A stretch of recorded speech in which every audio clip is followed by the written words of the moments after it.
comme chaque année, le rapport qui nous est fourni est particulièrement détaillé. Je crois qu'on peut en remercier les services. Et j'ai envie de dire que la clarté de la présentation de Françoise Guégaud permet de sortir ce rapport d'une forme de banalité, puisqu'on l'a tous les ans, et d'en montrer les enjeux. D'ailleurs, la forme de synthèse qui a été faite dans la présentation, il serait peut-être intéressant dans les prochains rapports d'avoir un ou deux feuillets qui permettent cette synthèse de façon à aller très vite à ce qui a pu avancer dans la collectivité ou ce qui reste à conquérir, si je puis m'exprimer ainsi.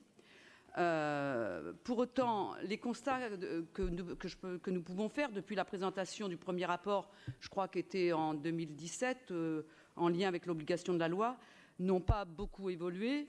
Si le statut de la fonction publique est censé garantir l'égalité entre les salariés, on constate, comme ça a été dit tout de suite, chiffre à l'appui, qu'elle ne protège pas des inégalités, qui est un sujet majeur aujourd'hui dans notre société, dans notre région.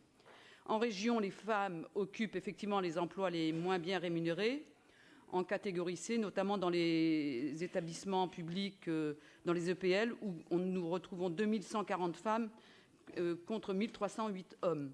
Si les femmes sont plus nombreuses, dans le même temps, elles sont moins bien rémunérées. Elles perçoivent en région, en moyenne, moins 120 € dans les catégories C et moins 170 €, je crois, dans les catégories B. Quelques questions. Monsieur le Président, quels sont les objectifs que vous fixez pour réduire justement ce différentiel en termes salarial? Depuis votre élection, est-ce qu'on pourrait avoir, dans les années qui suivent, l'évolution de la courbe et savoir si l'écart se réduit, se maintient ou s'aggrave?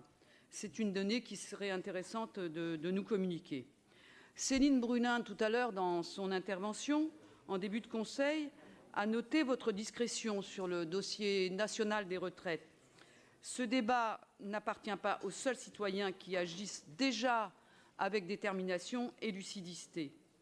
Quelle action, quelle initiative à votre actif pour combattre l'idée d'une retraite à points qui, aujourd'hui, est un système terrible et terriblement efficace pour accroître justement les inégalités?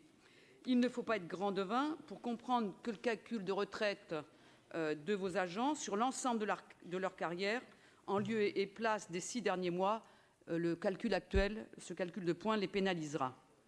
Les femmes sont bien sûr les plus exposées au temps partiel choisi ou imposé, aux ruptures de contrat, aux interruptions pour charges familiales, et elles paieront cash cette mesure par points. Vous l'avez dit d'ailleurs, Monsieur le Président, tout à l'heure, le mouvement a révélé au grand public la grande faiblesse des salaires des enseignants et la nécessité de les augmenter pour que la réforme des retraites ne les pénalise pas. Ne serait-il pas nécessaire de réfléchir aussi à cette question pour les agents de la région qui sont les moins bien rémunérés, et notamment, en l'occurrence, les femmes? Le gouvernement, je ne prends pas beaucoup de mesures, mais le gouvernement annonce une majoration de 5 % pour l'un des parents, mais oublie de dire dans le même temps qu'il s'accompagne, ces 5 % de la suppression de certains dispositifs en place et qui sont spécifiquement réservés aux femmes. Il oublie aussi de dire qu'il comporte le risque que ce soit le meilleur salaire qui prenne la majoration, puisque c'est l'un ou l'autre dans le couple, et donc en général le père. Au final, le Conseil d'orientation, qui n'affiche pas une hostilité démesurée à Édouard Philippe et au gouvernement, confirme néanmoins que l'application de cette mesure des 5 % se traduira par une perte de pouvoir d'achat au moment de la retraite. Je ne détaillerai pas les moyens à mobiliser pour financer une retraite décente, mais imposer l'égalité salariale et développer l'emploi des femmes, au-delà bien sûr de participer au progrès social, augmenterait de plusieurs millions les ressources des caisses de retraite. Monsieur le Président, nous sommes dans un mouvement social qui définira les contours de la société pour demain. Les salariés et leurs syndicats attendent que vous vous en mêliez en tant qu'élus d'une grande collectivité. Le message est clair pour les défendre. Il se résume dans une prise de position en faveur de la solidarité et de l'augmentation des bas salaires. Augmenter par exemple de 20 % ceux qui sont au niveau du SMIC, c'est 3 milliards de recettes supplémentaires pour les caisses de l'État. Et que dire des sociétés du CAC 40 qui, je le rappelle quand même, a distribué en 2018 51 milliards de dividendes. Ils auraient, s'ils étaient un petit peu soumis à une cotisation sociale, ils auraient largement la capacité d'assumer sans douleur cette mesure de justice sociale.